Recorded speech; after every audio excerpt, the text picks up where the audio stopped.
بے شمار فضائل و برکات ہیں، بہت سارے فضائل، بہت سارے واقعات درود پاک کی فضیلت میں ملتے ہیں۔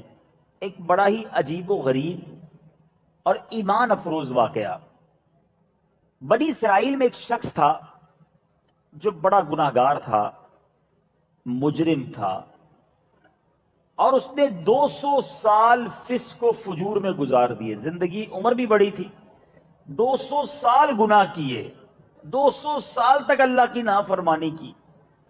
جب وہ مر گیا تو لوگوں نے گھسیٹ کر اسے کوڑے کے ڈھیر پر ڈال دیا، یعنی اس کو کوئی دفنانے کے لیے بھی تیار نہ ہوا کہ ایسے بندے کو کیا دفنائیں، کیا نماز جنازہ پڑھیں۔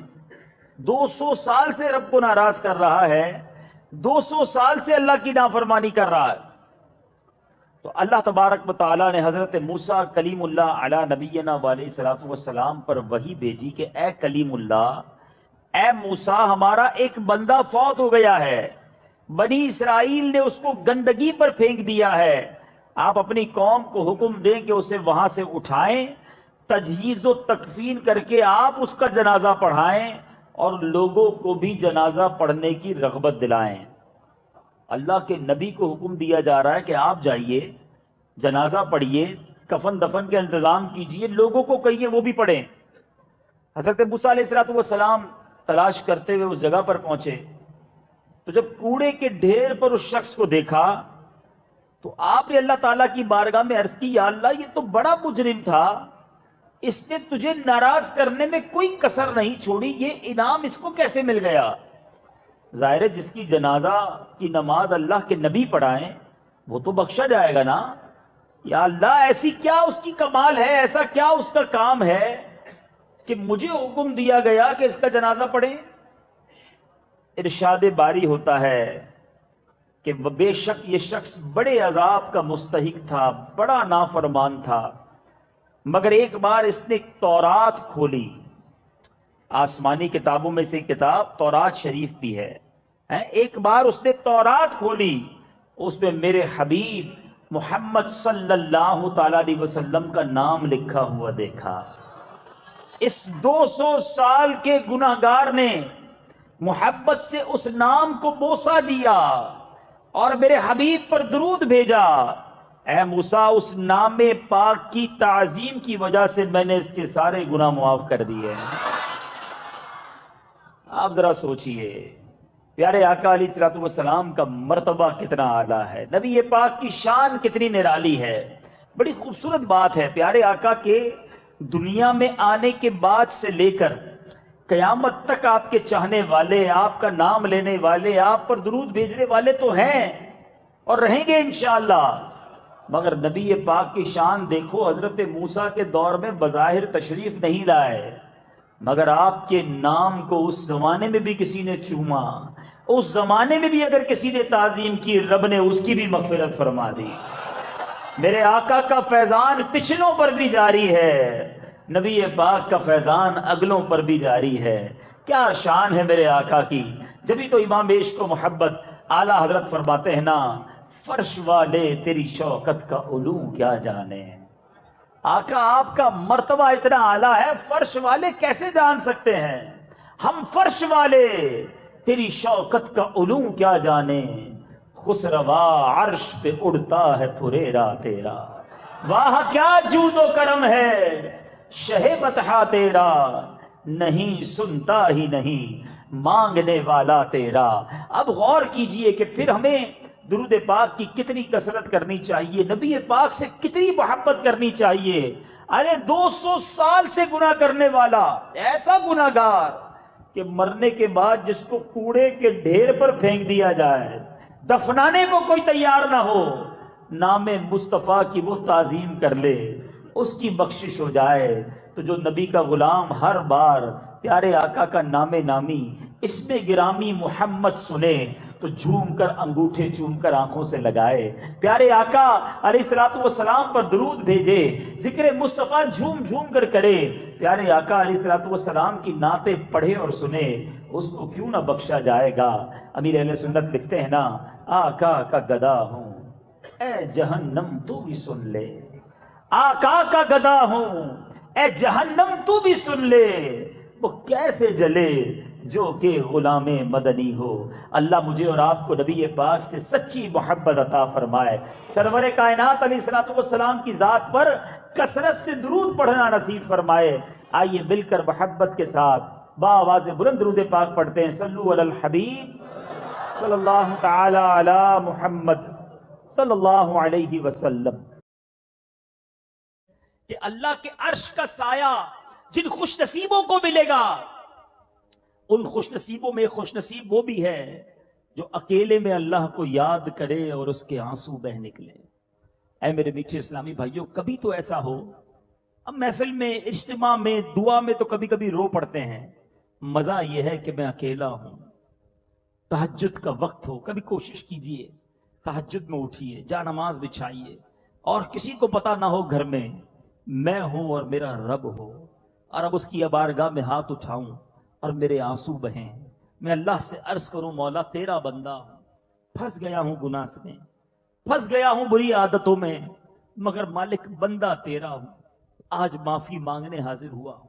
اے کریم اپنے اس گناہگار بندے کو معاف کر دے، مانتا ہوں مالک بڑے گناہ کیے ہیں، اپنے کرم سے مجھے معاف کر دے، تو نہیں معاف کرے گا تیرے سوا کون ہے، کس کے در پر جاؤں گا، مولا معاف کر دے۔ میری ماں کو میں نے جب بھی تنگ کیا معافی مانگی، ماں نے معاف کر دیا، اے اللہ تو 70 ماؤں سے زیادہ چاہنے والا ہے، اپنے اس گناہگار بندے کو معاف کر دے، مانگو تو صحیح معافی۔ اللہ معافی مانگنے کو اور معاف کرنے کو پسند فرماتا ہے۔ اللہم انک عفو کریم تحب العفو فاعف عنی یا کریم، پکارو اسے وہ ضرور معاف فرمائے گا۔ مگر مسئلہ یہ ہے آج ہمیں سب کی فکر ہے، دوست ناراض نہ ہو جائیں، بیوی ناراض نہ ہو جائے، بچے ناراض نہ ہو جائیں، میرا سیٹھ ناراض نہ ہو جائے، میرا سپروائزر ناراض نہ ہو جائے، میرے محلے والے ناراض نہ ہو جائیں، تمہیں سب کی فکر ہے۔ یہ کیوں فکر نہیں ہے کہ اللہ ناراض نہ ہو جائے، اللہ کے حبیب ناراض نہ ہو جائے؟ میں آپ سے سوال کرتا ہوں، سارا جہان مجھ سے راضی ہو اور اللہ ناراض ہو، اس رضا مندی کا کیا فائدہ ہے؟ ارے کوئی نہ پوچھے مجھے، لیکن اگر میرا رب راضی ہے، اس کے حبیب راضی ہیں، میرا بیڑا پار ہو جانا ہے۔ اے میرے بیچ اسلامی بھائیوں، زندگی کا مقصد بنائیے، زندگی کی پریورٹی اور ترجیح بنائیے۔ مجھے سب سے پہلے یہ فکر کرنی ہے کہ اللہ راضی ہو جائے، اللہ کے حبیب راضی ہو جائے۔ مگر آج ہم کچھ اور لائن پر چلے گئے۔ ارے کیا کریں جناب، بچوں کی خوشی کے لیے کرنا پڑتا ہے، بچوں کی شادی ہے تو بچوں کو اب جناب ان کی خوشی کے دن یہ غلط کام کرنے پڑتے ہیں۔ اچھے خاصے نیک نمازی کے گھر میں فنکشن ہو رہے ہوتے ہیں، بے حیائی ہو رہی ہوتی ہے، اس کو کوئی کہے کہ جناب یہ گانے باجے، ڈھول تماشے، یہ جوا، یہ شراب، یہ کیا ہو رہا ہے آپ کے گھر میں؟ وہ جواب دیتا ہے جناب بچوں کی خوشی میں کرنا پڑتا ہے، بچوں کو راضی کرنے کے لیے رب کو ناراض کر رہے ہو، اپنی فیملی کو خوش کرنے کے لیے رب کائنات کے غضب کو دعوت دے رہے ہو۔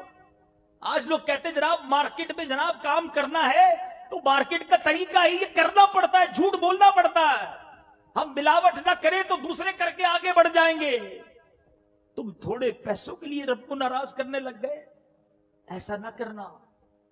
یاد رکھیے ایک بات، یہ آخری روایت سنا رہا ہوں، اللہ کرے دل میں بیٹھ جائے بات۔ روایت کا مضمون ہے، کچھ لوگ وہ ہوتے ہیں جو بندوں کو راضی کرنے کے لیے رب کو ناراض کرتے ہیں۔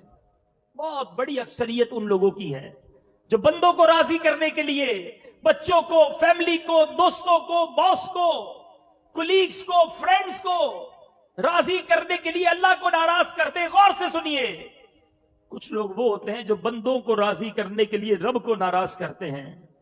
ایک وقت آتا ہے بندے بھی اس سے ناراض ہو جاتے ہیں، رب بھی ناراض، مخلوق بھی ناراض، کوئی پوچھنے والا نہیں ہوتا۔ اور کچھ وہ ہوتے ہیں جو اللہ کو راضی کرتے ہیں تو مخلوق ان سے ناراض ہو جاتی ہے، وہ پرواہ نہیں کرتے۔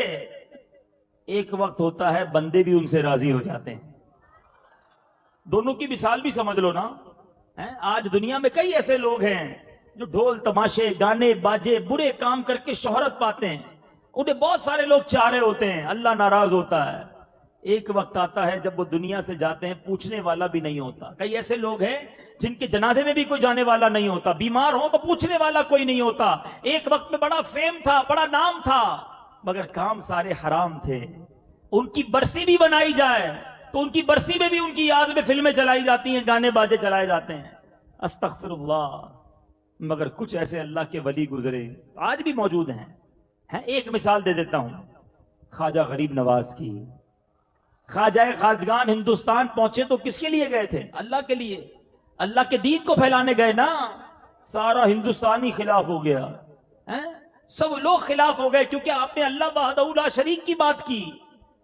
اس وقت ہندوستان سارا خلاف تھا, رب ساتھ تھا, رب راضی تھا. آج مجھے بتاؤ, میرے خواجہ کو دنیا سے گئے ہوئے 800 سال سے زیادہ عرصہ ہو گیا ہے. دنیا کا کون سا کونا ہے جہاں خواجہ کے چاہنے والے نہیں ہیں؟ تو خواجہ غریب نواز کی حکومت آج ہے, کیسے ہو گئی؟ اللہ کو راضی رکھا, اللہ نے سب کو راضی کر دیا. جس سے رب راضی اس سے سب راضی. اپنے رب کو راضی کرنے کی فکر کیجئے, اور یہی پیغام دعوت اسلامی کا ہے. آئیے گناہوں کو چھوڑ کر نیکیوں بھری زندگی کی طرف چلتے ہیں.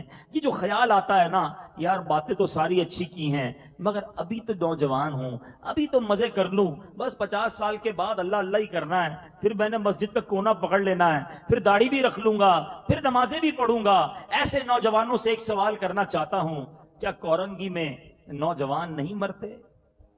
قبرستان کبھی جائیں نا, کبھی بھی کسی کی تدفین کے وقت, تو قبروں پر ایک وہ لگا ہوتا ہے, کتبہ لگا ہوا ہوتا ہے, بورڈ جس کو آپ کہتے ہیں. اس میں لکھا ہوتا ہے کہ مرنے والا کی عمر کتنی تھی. آپ کو 10-15 سال کے بچے کی قبر بھی نظر آئے گی, 25 سال کے نوجوان کی بھی قبر نظر آئے گی. نوجوان بھی مرتے ہیں میٹھے اسلامی بھائی. کوئی ہے اتنے بڑے مجمع میں جس کے پاس یہ گارنٹی ہو کہ کل صبح تک زندہ رہے گا؟ کوئی ایک. ہم میں سے کسی کے پاس یہ گارنٹی نہیں ہے کہ ہم صبح تک زندہ رہیں گے. پھر توبہ میں تاخیر کیسی؟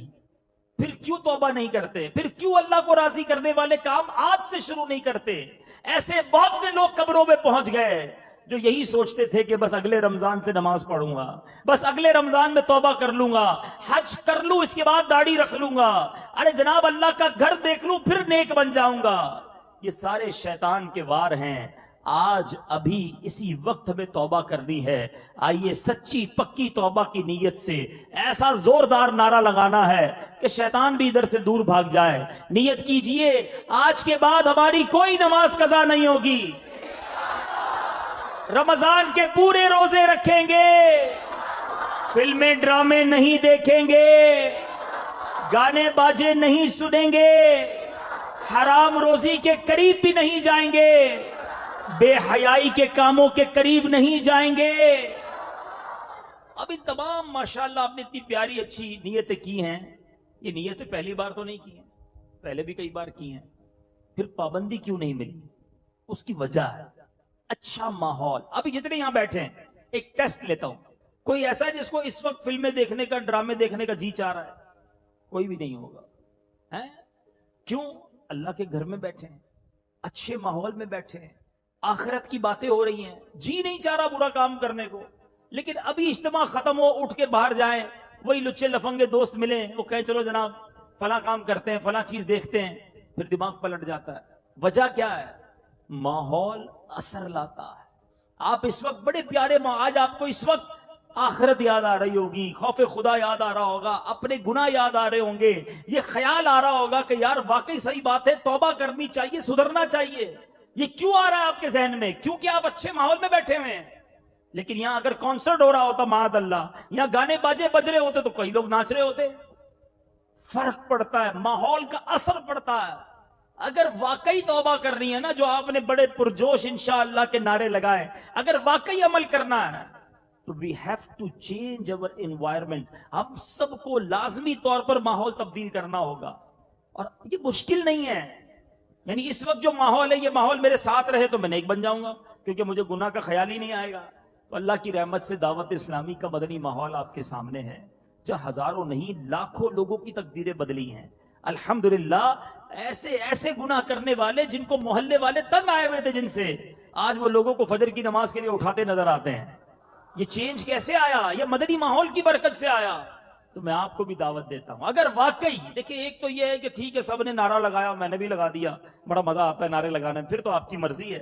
اور اگر واقعی نیت ہے، اگر واقعی قبر کو روشن کرنا ہے، اگر واقعی جنت کی نعمتیں حاصل کرنی ہیں، واقعی رب کو راضی کرنا ہے، تو پھر قدم اٹھانا ہوگا، پھر اس مدنی ماحول سے وابستہ ہونا ہوگا. اپنے رب کو راضی کرنے کی فکر کیجئے.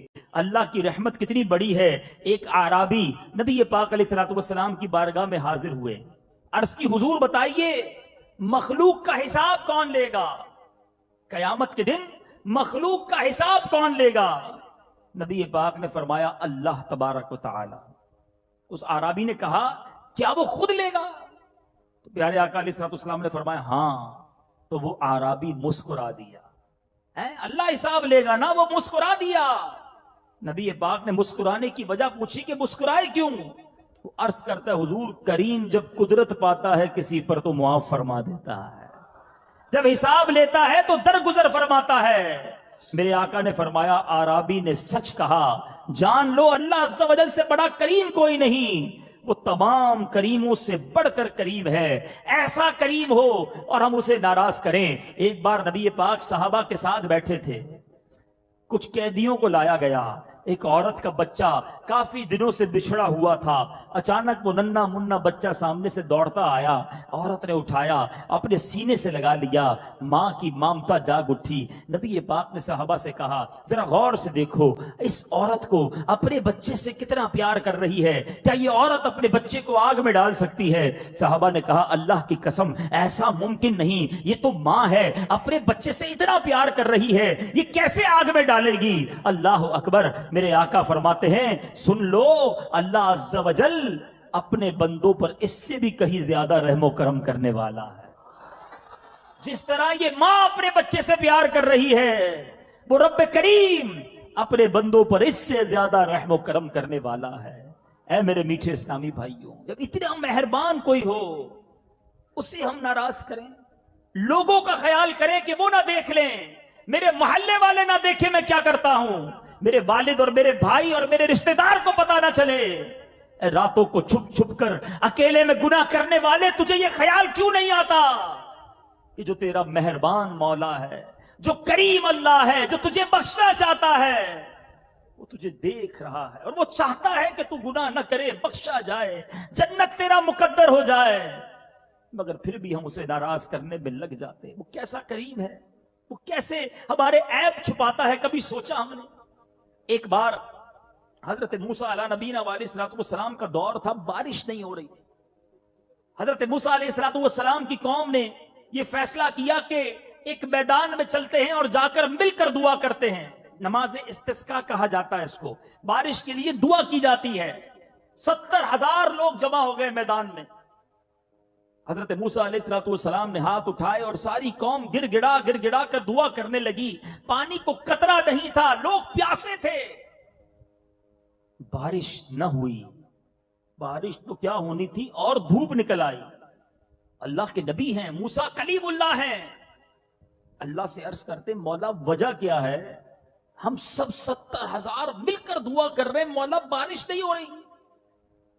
ارشاد ہوتا ہے اے موسیٰ تمہارے درمیان ایک ایسا بندہ بھی موجود ہے جو 40 سال سے میری نافرمانی کر رہا ہے، ہر روز مجھے ناراض کر رہا ہے.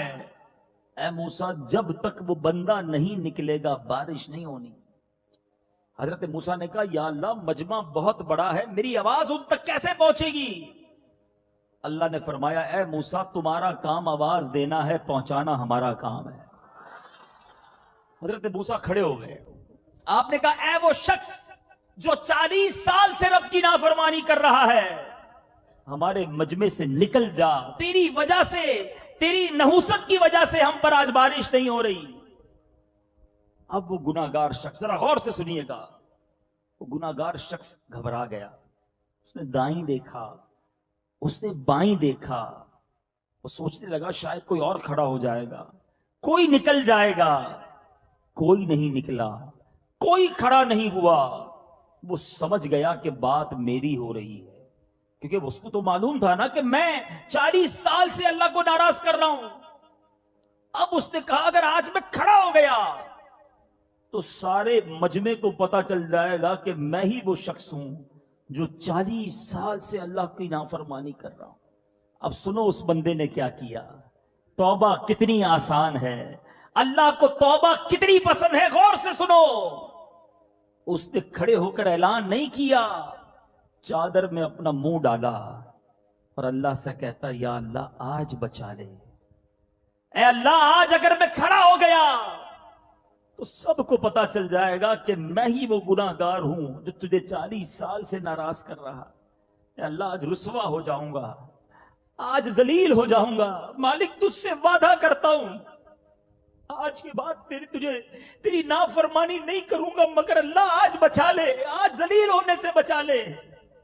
ذرا غور کیجئے, 40 سال تک رب کو ناراض کر رہا ہے, ایک سجدہ نہیں کیا, ابھی کوئی صدقہ خیرات نہیں دی ہے, ابھی روزے نہیں رکھنا شروع کیے, دل سے پکارا اپنے مالک کو مولا آج بچا لے, آج ذلیل ہونے سے بچا لے. سنو کیا ہوتا ہے, اچانک بادل آنا شروع ہو جاتے ہیں اور موسلا دھار بارش ہونا شروع ہو جاتی ہے.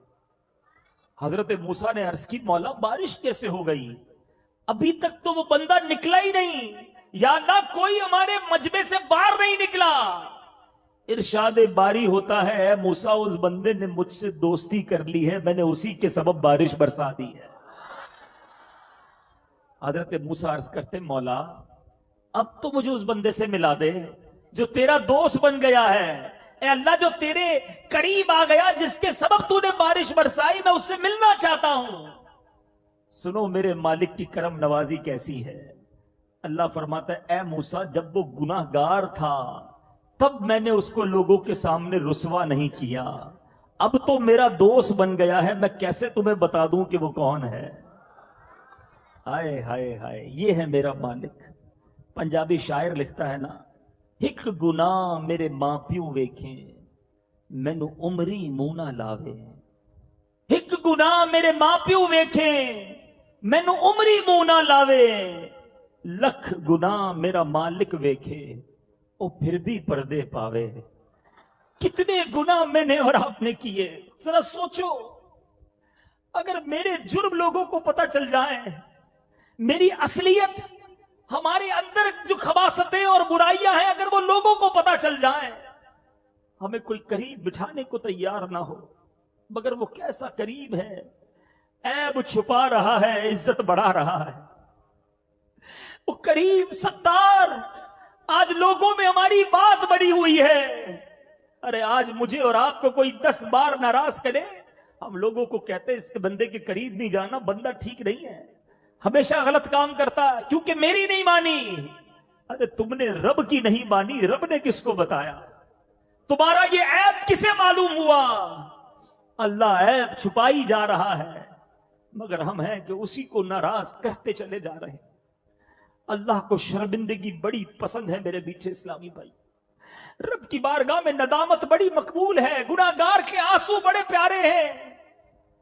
ایک بار حضرت عمر رضی اللہ تعالیٰ عنہ خلیفۃ المسلمین ہیں, آپ کی عدالت کے چرچے ہیں, آپ کا جلال, آپ کی ہیبت کا عالم یہ ہے کہ نبی پاک علیہ الصلوۃ والسلام فرماتے ہیں جس کا مضمون ہے عمر جس گلی سے گزر جائے اس گلی سے شیطان نہیں گزرتا.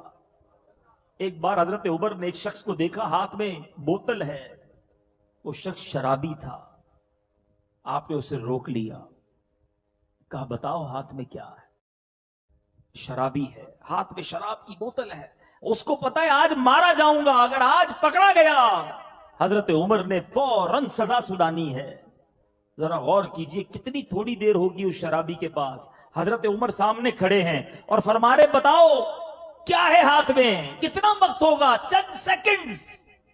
مگر دیکھو میرا رب کتنا کریم ہے, وہ شرابی دل ہی دل میں رب سے عرض کرتا ہے مولا آج بچا لے, اے اللہ آج سچی توبہ کرتا ہوں, آج کے بعد شراب نہیں پیوں گا, مالک ذلیل ہونے سے بچا لے, آج عمر کے سامنے ذلیل نہ کیجیو. اس کیفیت کے ساتھ رب کو پکارا ودن اے سیکنڈ, اور عرض کرتا ہے حضرت عمر سے حضور اس میں سرکہ ہے, شراب نہیں سرکہ ہے. حضرت عمر فرماتے ہیں اچھا یہ بوتل مجھے دکھاؤ. کتنے لمحے ہیں، کوئی ٹائم نہیں ہے کوئی فیصلہ کرنے کا. لرزتے ہاتھوں سے بوتل نکالی دامن سے، حضرت عمر کو پیش کرتا ہے. سچی توبہ تھی، اللہ نے شراب کو سرکے سے تبدیل کر دیا. ایسا مالک، ایسا کریم، اتنا مہربان، پھر بھی اسے ناراض کریں، پھر بھی اس کی نافرمانی کریں. ہمارے اسلاف راتیں رو رو کے گزارے، جو نیک بندے، جو بخشے بخشائے ہیں، اور ہم گناہگار ہیں، اور پھر بھی ہمیں شرم نہیں آتی، پھر بھی ہمیں خیال نہیں آتا. اے میرے میٹھے اسلامی بھائیوں اور مدنی چینل کے ناظرین، حضرت موسیٰ علیہ نبینا علیہ السلام ہی کا دور تھا. ایک آدمی توبہ پر پختہ نہیں رہتا تھا، جب بھی توبہ کرتا توڑ ڈالتا تھا. حضرت موسیٰ علیہ السلام کی طرف اللہ نے وحی بھیجی کہ میرے اس بندے کو جا کر کہہ دو کہ اللہ تجھ سے ناراض ہے، غضبناک ہے. حضرت موسیٰ اس بندے کے پاس گئے اور کہا تو بار بار توبہ کرتا ہے، پھر توبہ توڑ دیتا ہے، رب تجھ سے ناراض ہے. اللہ اکبر. اس بندے نے کیا کیا؟ اللہ کو ندامت پسند ہے نا، وہ غمگین ہوا، صحرا میں چلا گیا، اللہ کی بارگاہ میں عرض کرتا ہے اے میرے خدا، کیا تیری رحمت ختم ہو گئی، یا تجھے میری نافرمانی نے نقصان دیا ہے، یا تیری معافی کے خزانے ختم ہو گئے؟ کون سا گناہ تیرے کرم سے بڑا ہے؟ جب تو اپنے بندوں پر رحمت بند کر دے گا تو وہ کس سے امید رکھیں گے؟ اگر تو نے انہیں رد کر دیا تو وہ کس کے پاس جائیں گے؟ اگر تیری رحمت ختم ہو گئی اور مجھے عذاب دینا لازم ہو گیا ہے تو اے اللہ اپنے تمام بندوں کا عذاب مجھی پر کر دے، میں اپنی جان ان کے بدلے میں پیش کرتا ہوں. ان کی ساری عاجزی اور گریہ وزاری کرنے لگا. اللہ تعالیٰ نے حضرت موسیٰ کی طرف وحی بھیجی کہ جاؤ، اگر تیرے اس سے جا کر کہہ دو اگر تیرے گناہ زمین بھر کے برابر ہوں تب بھی میں تجھے بخش دوں گا، کیونکہ تو نے میرے کرم کو جان لیا. مجمع اللطائف میں بنی اسرائیل کے ایک شخص کا واقعہ لکھا ہے.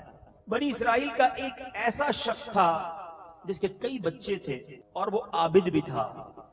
اسے تنگ دستی نے آ لیا، ہاتھ تنگ ہو گیا، رزق کی تنگی آ گئی.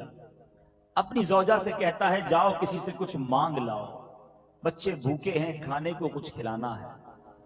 اس کی زوجہ ایک تاجر کے پاس جاتی ہے اور وہاں جا کر کھانے کا سوال کرتی ہے کہ میرے بچے بھوکے ہیں، مجھے کچھ مال دے دو، کچھ راشن دے دو. تو تاجر، شیطان اس پر غالب آیا. اس تاجر نے اس عورت سے کہا کہ اگر تم میری آرزو پوری کر دو تو جو تم چاہو میں تمہیں دے دوں گا. معاذ اللہ، برے کام کی گویا اس تاجر نے اس عورت کو دعوت دی. مجبور عورت تھی، چپ چاپ واپس آ گئی. بچے بلک بلک کر رونے لگے. ایک طرف بچوں کو دیکھتی، دوسری طرف تاجر نے جو بات کی تھی وہ کانوں میں گونج رہی تھی. وہ عورت سے اپنے بچوں کا رونا نہ دیکھا گیا. واپس تاجر کے پاس گئی، تاجر سے کہا بچے بہت بھوکے ہیں، رو رہے ہیں، تڑپ رہے ہیں، مجھے کچھ راشن دے دو، کچھ کھانا دے دو. وہ تاجر نے پھر وہی بات کی جو پہلے کی تھی، حرام کام کی اسے دعوت دی. عورت مجبوراً راضی ہو گئی. جب یہ دونوں تخلیے میں پہنچے عورت خوف سے کانپنے لگی. تاجر کہتا ہے کہ تمہیں کیا ہو گیا ہے، تم اتنی خوف زدہ کیوں ہو؟ اس عورت نے کہا میں اللہ تبارک و تعالیٰ کے خوف سے لرز رہی ہوں جس نے ہمیں پیدا کیا ہے. آج جو گناہ میں کرنے جا رہی ہوں وہ دیکھ رہا ہے. تاجر کہتا ہے تم اتنی تنگ دستی میں، اتنی غربت میں بھی رب سے ڈر رہی ہو. اللہ نے مجھے تو بڑی نعمتیں دی ہیں، مجھے تو زیادہ رب کا خیال رکھنا چاہیے. یہ کہہ کر اس نے عورت کو بہت سا مال دیا، عزت کے ساتھ رخصت کر دیا، برے کام کی طرف توجہ نہ کی. اے میرے میٹھے اسلامی بھائیوں، اس زمانے کے نبی حضرت موسیٰ علیہ نبینا علیہ السلام پر یہ وحی بھیجی گئی کہ اس ایک تاجر ہے، اے موسیٰ اس کے پاس جائیے اور میرا سلام اسے دیجئے اور کہنا کہ میں نے تیرے سارے گناہ معاف کر دیے. حضرت موسیٰ علیہ السلام اس تاجر کے پاس گئے اور جا کر کہا تم نے کون سی بڑی نیکی کی ہے؟ تم نے کون سا ایسا نیک کام کیا ہے کہ اللہ نے تمہیں سلام پہنچانے کے لیے مجھے بھیجا ہے؟ اور فرمایا کہ رب نے تمہارے سارے گناہ معاف کر دیے۔ اب اس تاجر نے یہ واقعہ سنایا کہ حضور نیکی تو کوئی نہیں کی، بس ایک گناہ کرتے کرتے توبہ کر لی۔ گناہ کرنے کا اختیار تھا، میرے پاس یہ اتھارٹی تھی، کوئی دیکھنے والا نہیں تھا، کوئی روکنے والا نہیں تھا، کوئی ٹوکنے والا نہیں تھا، مگر اللہ کے خوف سے میں نے وہ گناہ چھوڑ دیا۔ اے میرے بیچے اسلامی بھائیوں، ذرا غور کیجیے، اس تاجر کے پاس ہر وہ اختیار تھا، عورت مجبور تھی، دیکھنے والا کوئی نہیں تھا، روکنے والا کوئی نہیں تھا، مگر خوف خدا کے سبب اللہ دیکھ رہا ہے، یہ خیال پیدا ہوا دل میں، اور اس تاجر نے اس گناہ سے اپنے آپ کو روک لیا۔ انعام کیا ملا؟ انعام کیا ملا؟ کوئی بہت بڑی ابھی نیکی تو نہیں کی تھی نا، اس نے بہت سارے روزے، بہت ساری تلاوت، بہت سارے سجدے نہیں کیے تھے، اللہ کا خوف دل میں لایا، اللہ نے پچھلے سارے گناہ معاف فرما دیے۔ آج بہت سارے نوجوان مجھے یہاں سن رہے ہیں، آج ہم کہتے ہیں کوئی دیکھ نہیں رہا ہے، کسی کو معلوم نہ چلے، اندھیرا کر دو، دروازہ بند کر دو، اگر کوئی نہیں دیکھ رہا تو ہر وہ کام کر لو جس کا جی چاہتا ہے۔ اے اللہ سے چھپ کر گناہ کرنے والے، تجھے کیوں خیال نہیں آتا کہ رب دیکھ رہا ہے؟ ہم جو کر رہے ہیں وہ رب دیکھ رہا ہے۔ اے کاش میرے اور آپ کے دل میں اللہ کا خوف جاگزی ہو جائے، یہ خیال دل میں بیٹھ جائے کہ آج گناہ کرنے کا جی تو چاہتا ہے، مگر ایک دن ہوگا جب اللہ کی بارگاہ میں حاضر ہونا ہوگا۔ آج کوئی نہیں جانتا میرے گناہ کتنے ہیں، ہم میں سے بہت سے ایسے ہیں جن کی بڑی عزت ہے، لوگ بڑا نیک سمجھتے ہیں، مگر اللہ جانتا ہے کہ ہم اکیلے میں کیسے ہیں۔ اے میرے میٹھے اور پیارے اسلامی بھائیوں، نبی پاک علیہ الصلوۃ والسلام کا فرمان عالی شان ہے کہ اللہ فرماتا ہے، گویا حدیث قدسی ہے، میں اپنے کسی بندے پر 2 خوف اور 2 امن جمع نہیں کرتا۔ یہ بڑی امپورٹنٹ بات ہے، 2 خوف جمع نہیں ہوں گے اور 2 امن بھی جمع نہیں ہوں گے۔ اس سے کیا مراد ہے؟ آقا فرماتے ہیں کہ رب فرماتا ہے، جو شخص دنیا میں میرے عذاب سے ڈرتا ہے میں اسے آخرت میں بے خوف کر دوں گا۔ جو ادھر ڈرتا ہے اس کو ادھر نہیں ڈرنا پڑے گا، اور فرمایا جو دنیا میں میرے عذاب سے بے خوف رہتا ہے آخرت میں اسے خوف زدہ کروں گا۔ اب فیصلہ میں نے اور آپ نے کرنا ہے، دنیا میں ڈر ڈر کر زندگی گزارنی ہے تاکہ آخرت میں امن مل جائے، وہاں چین مل جائے، وہاں جنت مل جائے۔ یہاں بے خوف رہنا ہے؟ نہیں جناب، دیکھی جائے گی، ابھی تو زندگی پڑی ہے۔ ارے جناب، انجوائے کرنے کے دن ہیں، دوستوں کے ساتھ گل چھڑنے اڑانے کے دن ہیں، عیاشی کرنے کے لیے زندگی ملی ہے۔ ارے جناب، 4 دن کی چاندنی ہے، جو مزے کرنا ہے ابھی کر لو۔ آج کا نوجوان یہی تو سوچ رہا ہے نا کہ ایک بار لائف ملی ہے، مزے کر لو۔ اللہ کے بندے، ایک ہی بار زندگی ملی ہے آخرت بنانے کے لیے، یا برباد کر لو یا اپنی آخرت بنا لو۔ ہم سب نے جانا ہے، مگر کیا لے کر جانا ہے اس کے بارے میں غور کیجیے۔ اللہ تعالیٰ توبہ کرنے والوں پر کتنا مہربان ہے کہ آپ نے سنا کہ اس بندے نے اللہ کے خوف سے ایک گناہ چھوڑا، اللہ نے اپنے کرم سے اس کے سارے گناہ ہی معاف فرما دیے۔ اللہ تبارک و تعالیٰ قرآن مجید میں ہمیں گویا جھنجھوڑ رہا ہے۔ کلام الہی میں ارشاد ہوتا ہے، اللہ فرماتا ہے تم لوگوں سے نہیں مجھ سے ڈرو۔ آج یہی تو حال ہے نا، والد نہ دیکھ لے، ماں نہ دیکھ لے، دو قریبی رشتہ دار نہ دیکھ لے، یہ خیال ہے، محلے والے نہ دیکھ لیں، یہ خیال نہیں آتا کہ اللہ نہ دیکھ لے۔ اللہ تو دیکھ ہی رہا ہے نا۔ ایک اور جگہ قرآن مجید میں ارشاد ہوتا ہے، فَلَا تَخَافُوهُمْ وَخَافُونِي إِن كُنتُم مُؤْمِنِينَ۔ ترجمہ، اگر تم مومن ہو تو لوگوں سے نہیں مجھ سے ڈرو۔ یہ اللہ کا فرمان کتنا واضح ہے، لوگوں سے نہیں مجھ سے ڈرو اگر مومن ہو۔ مگر ہم کیا کر رہے ہیں؟ اے میرے بیچے اسلامی بھائیوں، ہم اپنے بارے میں غور کریں کہ ہم ایسا لگتا ہے کہ فقط لوگوں کا خوف ہی رکھتے ہیں کہ لوگ نہ دیکھ لیں، کوئی فلاں آدمی نہ دیکھ لے، لیکن کبھی یہ نہیں سوچتے کہ ہمیں اللہ دیکھ رہا ہے۔ اے میرے بیٹے اسلامی بھائیوں، آئیے آج مزید کچھ واقعات سنیے، اللہ خوف خدا رکھنے والوں کو، اپنا خوف رکھنے والوں کو کیسا نوازتا ہے۔ ایک بار ایک نوجوان ایک عورت کی محبت میں گرفتار ہو گیا۔ آج بہت سارے نوجوان مجھے سن رہے ہیں، فلمیں ڈرامے دیکھ کر، عجیب عجیب عشقیہ ناول پڑھ کے آج ہر نوجوان کو دیکھو کسی نہ کسی چکر میں نظر آتا ہے۔ سنو، یہ گندی محبت کسی کام کی نہیں ہے۔ اگر محبت کرنی ہے تو رسول خدا سے محبت کرو نا، اس حبیب سے محبت کرو جو رب کا حبیب ہے۔ دنیا بھر میں جتنے حسین ہیں جن کی آپ پیچھے بھاگتے ہیں، لوگ کہتے ہیں میں فلاں کو بڑا پسند کرتا ہوں، فلاں بڑا پیارا ہے، فلاں بڑا حسین ہے، میں اس کے جیسے جناب بال بناتا ہوں، میں اس کے جیسے کپڑے پہنتا ہوں۔ اے دنیا داروں کی محبت میں گرفتاروں، مجھے جواب دو نا، کوئی ایسا حسین ہے جس کے پسینے سے خوشبو آتی ہو؟ ساری دنیا میں جتنے بھی حسین ہیں ان کے پسینے سے بدبو آتی ہے۔ میرے آقا کے پسینے کا عالم یہ ہے جس گلی سے گزر جائیں وہ گلی خوشبودار ہو جایا کرتی ہے کوئی دنیا میں ایسا حسین کہ جس کا تھوک اچھا لگے کسی کو؟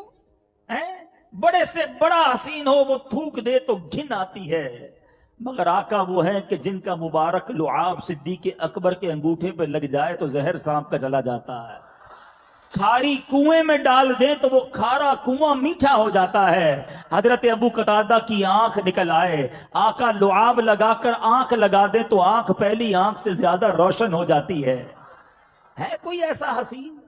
مولانا حسن رضا خان صاحب سمجھاتے ہیں نا، ایسا تجھے خالق نے طرح دار بنایا، ایسا تجھے خالق نے طرح دار بنایا، یوسف کو تیرا طالب دیدار بنایا۔ ایسے حسین آقا کہ حسن کامل جب ہوتا ہے جب نبی پاک کے قدموں کو چومتا ہے، پھر کیوں نہ ان سے پیار کریں؟ ایسے لوگ جو دنیا والوں کی محبت میں گرفتار، گندی ناجائز محبت میں گرفتار ہے۔ سنیے کہ ایک نوجوان ایک عورت کی محبت میں مبتلا ہو گیا۔ وہ عورت کسی قافلے کے ساتھ باہر کے سفر پر روانہ ہوئی۔ جوان کو جب معلوم ہوا تو وہ بھی قافلے کے ساتھ ساتھ چلنے لگا۔ جب قافلہ جنگل میں پہنچا، رات ہو گئی، رات کو انہوں نے وہیں پڑاؤ کیا۔ جب سب لوگ سو گئے تو نوجوان چپکے سے عورت کے پاس پہنچا اور کہنے لگا، میں تجھ سے بے انتہا محبت کرتا ہوں، اس لیے قافلے کے ساتھ ہی آتا رہا، تم سے بات کرنے کا موقع مل جائے، قریب آنے کا موقع ملے۔ عورت کہتی ہے جا کر دیکھو کوئی جاگ تو نہیں رہا۔ نوجوان خوش ہوا کہ انٹرسٹ لیا ہے، قریب آنے کا لگتا ہے موقع ملے گا۔ پورے قافلے کا چکر لگا کر کہتا ہے کوئی نہیں جاگ رہا۔ عورت کہتی ہے اللہ کے بارے میں تمہارا کیا خیال ہے؟ نیک عورت تھی نا، اللہ تعالیٰ کے بارے میں کیا خیال ہے؟ وہ نوجوان کہتا ہے اللہ تو کبھی نہیں سوتا، اسے تو اونگ نہیں آتی۔ عورت بولی لوگ تو سو گئے، اللہ تو جاگ رہا ہے نا، ہمیں دیکھ رہا ہے، کیا اس سے ڈرنا ضروری نہیں؟ جوان نے جب یہ بات سنی، وہ نوجوان کے دل میں خوف خدا گھر کر گیا، لرزنے لگا، توبہ کی اور واپس لوٹ گیا۔ کہتے ہیں کہ جب وہ نوجوان مرا تو کسی نے خواب میں دیکھ کر اس سے پوچھا سناؤ کیا گزری؟ وہ نوجوان کہتا ہے میں نے اللہ تعالیٰ کے خوف سے ایک گناہ چھوڑا تھا، اللہ تعالیٰ نے میرے سارے گناہ معاف فرما دیے۔ ہے کوئی ایسا کریم؟ ہے کوئی ایسا رحیم؟ ایک بار کسی کو ناراض کریں، دو بار کسی کی بات نہ مانے، بار بار کسی کو تنگ کریں، وہ منہ نہیں لگاتا، قریب نہیں آنے دیتا۔ ہم بھی تعلق ختم کر لیتے ہیں کہ یار جب بھی اس سے بات کرو بات ہی نہیں مانتا، جب اس کو کچھ کہو الٹا ہی کرتا ہے، اس کو کبھی گھر نہیں بلاؤں گا، اس کو کبھی مہمان نہیں بناؤں گا، اس کا کبھی کام نہیں کروں گا۔ مگر کبھی سوچا کہ میں دن رات رب کی نافرمانی کر رہا ہوں، مگر وہ پھر بھی مجھے روزی دیے جا رہا ہے، پھر بھی روزانہ سانس کے لیے مجھے ہوا بھی دیے جا رہا ہے، جتنا پانی چاہیے رب پینے کے لیے پانی دے رہا ہے۔ میری آنکھیں حرام دیکھتی ہیں، رب نے آنکھیں واپس نہیں لی، میرے ہاتھ گناہ کرتے ہیں، رب نے ہاتھ واپس نہیں لیے، یہ پیر رب نے دیے تھے، میں گناہوں کی طرف لے کر چلا جاتا ہوں، اللہ پیر واپس نہیں لیتا۔ سوچئے نا، آج آپ نے کسی کو نوکری پہ رکھا ہو، روزانہ فیکٹری جانے کے لیے اسکوٹر کی چابی دیجئے کہ روز صبح فیکٹری جانا، شام واپس آنا ہے، اس لیے تمہیں اسکوٹر دے رہا ہوں. ایک دن، 2 دن، ایک ہفتہ، 15 دن آپ کو پتا چلے کبھی بھی نہیں جاتا فیکٹری، آپ کیا کریں گے؟ اسکوٹر واپس لے لیں گے نا. اس لیے تھوڑی دیا تھا کہ تم گھومتے پھرتے رہو، فیکٹری تو جاتے نہیں. ہمیں دنیا میں جب کوئی چیز دی جاتی ہے، ہم وہ کام نہ کریں، واپس لے لی جاتی ہے.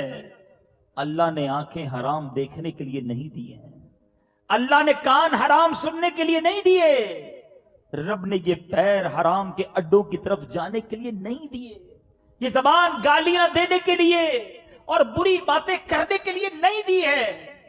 مگر سچ بتاؤ، ہم ان تمام چیزوں سے کر کیا رہے ہیں؟ عقل تو یہ کہتی ہے کہ میں حرام دیکھتا تو اندھا کر دیا جاتا، میں حرام بولتا تو زبان واپس لے لی جاتی، پیر حرام کام کی طرف جاتے تو لنگڑا کر دیا جاتا. مگر رب کیسا کریم ہے، کیسا رحیم ہے.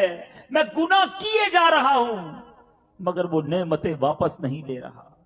مگر ایک دن تو آئے گا نا جب جواب دینا پڑے گا. ثم لتسألن یومئذ عن النعیم. قرآن کہتا ہے کہ ایک دن تم سے نعمتوں کے بارے میں سوال کیا جائے گا. کیسے جواب دیں گے؟ سوچئے نا، کب تک گناہ کرتے رہیں گے؟ وہ کریم چاہتا ہے کہ ہماری بخشش ہو جائے، مگر ہم ہیں کہ اسی کو ناراض کرتے چلے جا رہے ہیں. اے میرے بیچے اسلامی بھائیوں، آج ہمیں یہ خیال نہیں آتا کہ ہم کیسی زندگی گزار رہے ہیں. وہ لوگ کہ جن کو جنت کی بشارتیں ملی، جو قطعی جنتی، آقا علیہ الصلوۃ والسلام صدیق اکبر رضی اللہ تعالیٰ عنہ کے بارے میں فرماتے ہیں کہ اگر میں کسی کو خلیل بناتا تو ابو بکر کو بناتا. حضرت ابو بکر صدیق رضی اللہ تعالیٰ عنہ وہ ہیں کہ ایک بار امیر المومنین حضرت مولا علی کرم اللہ تعالیٰ وجہ الکریم نے دیکھا کہ پیارے آقا علیہ الصلوۃ والسلام کی بارگاہ میں صدیق اکبر آئے تو نبی پاک نے صدیق اکبر سے ہاتھ ملایا، پھر گلے لگایا اور ان کے مبارک منہ پر بوسہ دیا. مولا علی کہتے ہیں میں نے عرض کی یا رسول اللہ، آپ علیہ الصلوۃ والسلام سیدنا ابو بکر رضی اللہ تعالیٰ عنہ کا منہ چومتے ہیں. آقا فرماتے ہیں کہ اے ابو الحسن، ابو بکر کا میرے نزدیک مرتبہ ایسا ہے جیسا میرا مرتبہ میرے رب کے حضور ہے. افضل البشر بعد الانبیاء، سارے نبیوں کے بعد سب سے بڑا اگر کوئی مرتبہ ہے تو صدیق اکبر رضی اللہ تعالیٰ عنہ کا مرتبہ ہے. مگر آپ رضی اللہ تعالیٰ عنہ کا خوف خدا کیسا تھا، اتنا بڑا مرتبہ ہونے کے باوجود اللہ سے ڈرتے تھے. آج ہم گناہوں کے انبار سر پر لیے ہیں پھر بھی خوف خدا ہمارے قریب بھی نہیں. صدیق اکبر رضی اللہ عنہ کے بارے میں آتا ہے کہ آپ اپنی زبان کی احتیاط کے لیے منہ میں چھوٹے چھوٹے پتھر رکھا کرتے تھے، کم بولوں، زیادہ بولنا نہ پڑے. آج ہماری زبان فر فر فر فر بولی چلی جاتی ہے، ہمیں اندازہ ہی نہیں ہوتا ہم کتنوں کے دل توڑ دیتے ہیں. اس زبان سے کتنی گندی باتیں کرتے ہیں، اس زبان سے کتنوں کو گالیاں دیتے ہیں. ارے وہ قطعی جنتی ہیں. ایسے پیارے آقا کے دوست ہیں جو یار غار بھی ہیں اور آج سنہری جالیوں کے پیچھے موجود یار مزار بھی ہیں، مگر زبان کی احتیاط کے لیے اپنے منہ میں پتھر رکھا کرتے. حضرت ابو بکر صدیق رضی اللہ عنہ کے بارے میں آتا ہے کہ آپ فرماتے کاش میں ایک مومن صالح کے پہلو کا بال ہوتا، انسان نہ ہوتا، کسی نیک مسلمان کے پہلو کا بال ہوتا. انہیں یہ خوف تھا کہ اللہ کی بارگاہ میں حاضری کیسے دیں گے. صدیق اکبر رضی اللہ عنہ فرماتے ہیں خدا کی قسم میں یہ پسند کرتا ہوں کہ میں یہ ایک درخت ہوتا جسے کھایا جاتا اور کاٹ لیا جاتا. اللہ اکبر، اتنا بڑا مرتبہ اور اتنی عاجزی، اتنا خوف. اور آج ہم ہیں کہ ہمیں احساس ہی نہیں ہے کہ مرنا بھی ہے، اللہ کی بارگاہ میں حاضر بھی ہونا ہے، وہاں جواب بھی دینا ہے. یہ زبان کی احتیاط صدیق اکبر رضی اللہ عنہ کیوں کرتے تھے؟ ایسا کیوں تھا ان کا انداز کہ انہوں نے نبی پاک علیہ الصلوۃ والسلام کے یہ فرامین سنے تھے. اے فرفر بولنے والوں، اے جو منہ میں آتا ہے وہ بک دینے والوں، غور سے سنو. یہ زبان چاہے صحیح استعمال کی جائے تو جنت میں پہنچا سکتی ہے، اور یہی زبان کا غلط استعمال انسان کو جہنم کے اندھیروں میں، جہنم کی گہری کھائیوں میں ڈال سکتا ہے۔ ایک بڑی ڈرا دینے والی حدیث پاک سنیے، پیارے آقا علیہ الصلوۃ والسلام فرماتے ہیں بندہ کبھی اللہ تعالی کی خوشنودی کی بات کہتا اور اس کی طرف توجہ نہیں کرتا، یعنی بعض باتیں انسان کے نزدیک بڑی معمولی ہوتی ہیں مگر وہ اللہ کی رضا والی باتیں ہوتی ہیں، اللہ تعالیٰ اس کی وجہ سے بندے کے بہت سے درجے بلند فرما دیتا ہے، اس کو پتہ بھی نہیں چلتا، زبان کا اچھا استعمال اس کے درجے بلند کر دیتا ہے۔ مگر اس حدیث کا اگلا حصہ بڑا ڈرانے والا، نبی پاک علیہ الصلوۃ والسلام فرماتے ہیں اور کبھی اللہ پاک کی ناراضگی کی بات کرتا ہے اور اس کا خیال بھی نہیں کرتا، اس بات کی وجہ سے وہ جہنم میں گرتا ہے۔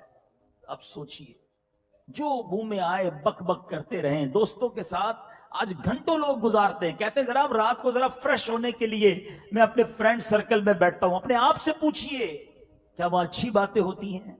کیا اللہ کی رضا والی باتیں ہوتی ہیں یا غیبتیں ہوتی ہیں، چغلیاں ہوتی ہیں، کسی کے عیب اچھالے جاتے ہیں، جناب کسی کی تفریح لی جاتی ہے؟ سوچئے ہم کدھر جا رہے ہیں؟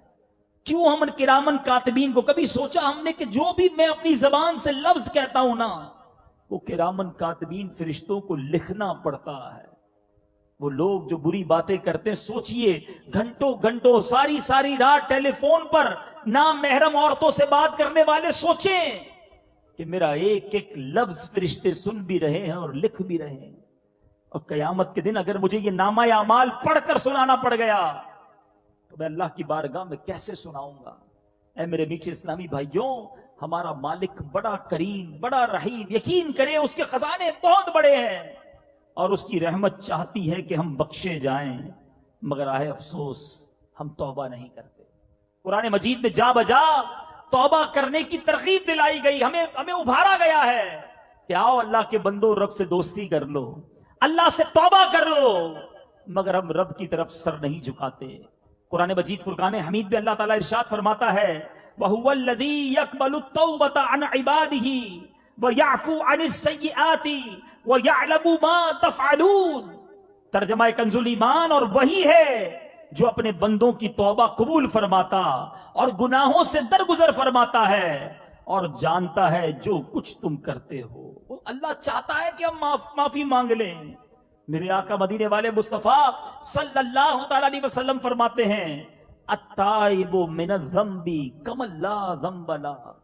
ذرا انعام تو سوچو، آقا فرماتے گناہوں سے توبہ کرنے والا ایسا ہے جیسا اس نے گناہ کیا ہی نہیں ہے۔ ایسا کہاں ہوتا ہے دنیا میں؟ کسی کی پولیس رپورٹ ہو جائے، درج ہو جائے، ٹھیک ہے وہ توبہ کر لے، معافی مانگ لے، سزا بھگت لے، لیکن اب اس کا پولیس ریکارڈ باقی ہے۔ اب جناب کریکٹر سرٹیفکیٹ لینے جائے گا تو جواب دینا پڑے گا کہ فلاں تھانے میں کیس ہوا تھا، فلاں علاقے میں اس نے یہ گڑبڑ کی تھی۔ وہ ڈاٹ، وہ نشان ہمارے کریکٹر پر، ہماری زندگی میں باقی رہتا ہے۔ مگر آؤ میں بتاتا ہوں میرے رب کے خزانے کتنے بڑے ہیں۔ اللہ قرآن میں وعدہ فرماتا ہے، اللہ فرماتا ہے کہ اللہ جس کی توبہ قبول کرے فقط گناہ معاف نہیں کرتا، دیکھو میرے رب کے خزانے کتنے بڑے ہیں، وہ گناہوں کو نیکیوں سے بدل دیتا ہے۔ ایسا کریم کہاں ہے؟ جتنے گناہ ہیں نا، اگر سچی توبہ کر لے اللہ ان سارے گناہوں کو نیکیوں میں بدل دیتا ہے۔ اپنی طرف سے نہیں کہہ رہا، قرآن پاک کی ایمان افروز آیت سنیے، اللہ فرماتا ہے الا من تاب وآمن وعمل عملا صالحا فاولئک یبدل اللہ سیئاتہم حسنات وکان اللہ غفورا رحیما۔ ترجمہ کنز ایمان، مگر جو توبہ کرے اور ایمان لائے اور اچھا کام کرے تو ایسوں کی برائیوں کو اللہ بھلائیوں سے بدل دے گا، اور اللہ بخشنے والا مہربان ہے۔ ایسا کہاں ہوتا ہے؟ ایک بار مدنی قافلے میں ساؤتھ افریقہ میں تھا، ایک بڑا عجیب واقعہ ہوا۔ وہاں پر اگر آپ کو پرمٹ بنانا ہو، اس ملک کا ریزیڈنس لینا ہو، تقریباً دنیا کے تمام ملکوں میں ایسا ہوتا ہے کہ پولیس کریکٹر سرٹیفکیٹ مانگا جاتا ہے۔ ایک بہت بڑا بزنس مین تھا، بتایا کہ اس بندے کا پرمٹ ہی نہیں بن پاتا۔ پوچھا کیوں نہیں بنتا بھائی؟ کا مسئلہ یہ ہے کہ اس نے ایک بار ایک غلطی کی تھی، اور غلطی بھی بڑی عجیب تھی۔ جنرل اسٹور میں گیا، کولڈ ڈرنک خریدی، اور ابھی اس کی پیمنٹ کرنی تھی کہ اچانک اسے کال آئی کہ آپ کی والدہ کو ہارٹ اٹیک ہوا ہے، اچانک ہاسپٹل ایمرجنسی میں لے کر جانا ہے۔